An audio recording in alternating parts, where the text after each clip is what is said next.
Hey folks, it's PatriotNurse, and I'm actually cooking again, but I wanted to cover a couple of things with you guys and answer some questions.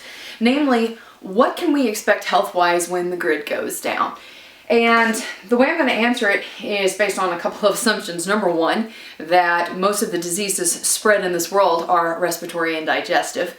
And then number two, that most people in the United States are not used to exerting large amounts of manual effort to meet their needs for the day.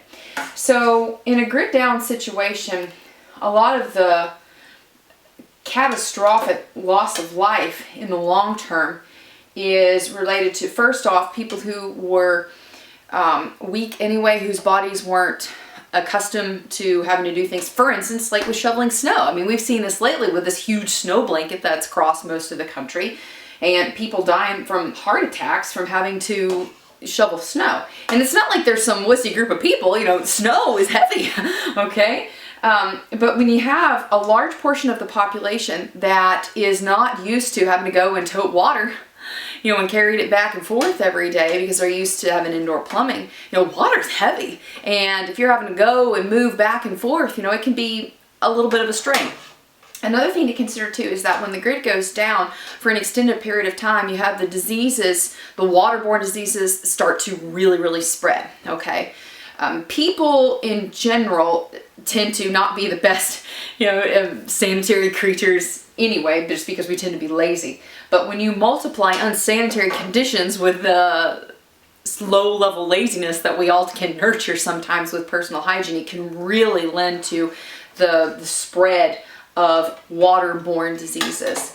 And those tend to be digestive primarily, because when you're eating foods that haven't been sanitarily prepared, you know, you have the risk for ingesting different viruses, bacteria, etc.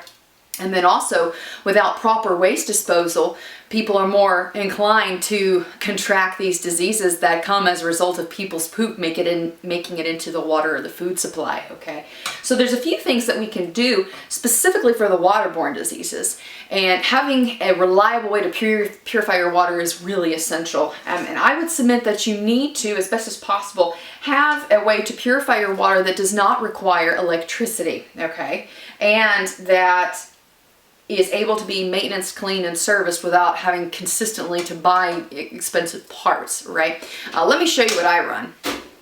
And this thing, of course, is the Berkey Light, and it holds quite a lot of water. I decided to go with this one primarily because it was lightweight, and to me, I didn't want to have to pay the extra amount. And another thing to keep in mind, that the metal, if you get the metal ones, they tend to clink, especially, and make a lot of noise if you're transporting them, and I am kind of a stickler for noise discipline, if you can believe that. So I like to run both the black and the white elements. The white elements tend to purify out, well, they do purify out your heavy metals, you know, the lead, arsenic. They also purify out fluoride. The top ones here, the black elements, they filter out bacteria and nasties. So this is what I recommend, and I'll put a link in the description box below. One of the things that you want to be careful of when you're prepping your food in a grid down situation is that you're cooking your food appropriately.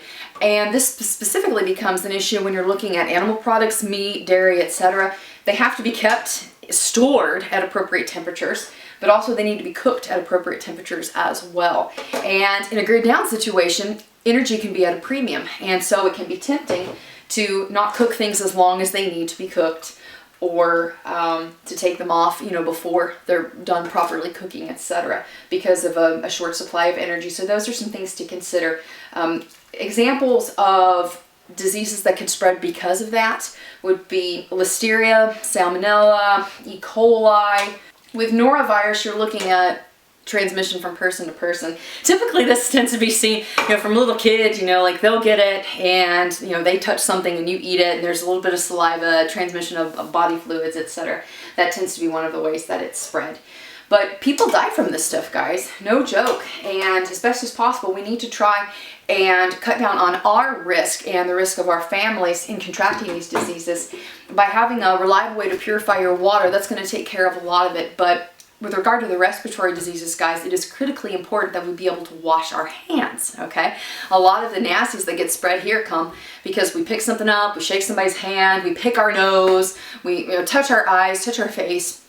things like that tend to spread the respiratory nasties as well. So make sure that you're good about washing your hands. And also during the midst of flu season, if you have a grid down, a long-term grid down, you definitely want to make sure that you're keeping your home as well ventilated as possible. That could be a challenge in the winter and the cold months, but stagnant air, low oxygenated air, that's not really what we want. We need to make sure that we're keeping a healthy and happy breathing environment for our home. So those are just a few pointers, a few tips that I wanted to share with you guys today. I'm in the midst of making my world famous gluten-free matzo ball soup tonight.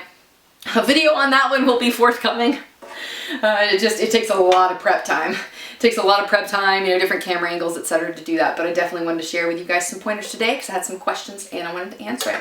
I hope it was helpful for y'all. If you did enjoy the video today, please subscribe to me, PatriotNurse, and also like me on Facebook, follow me on Twitter. I hope you all have a wonderful weekend, guys. We definitely need to be in prayer for our nation right now. There are many things going on.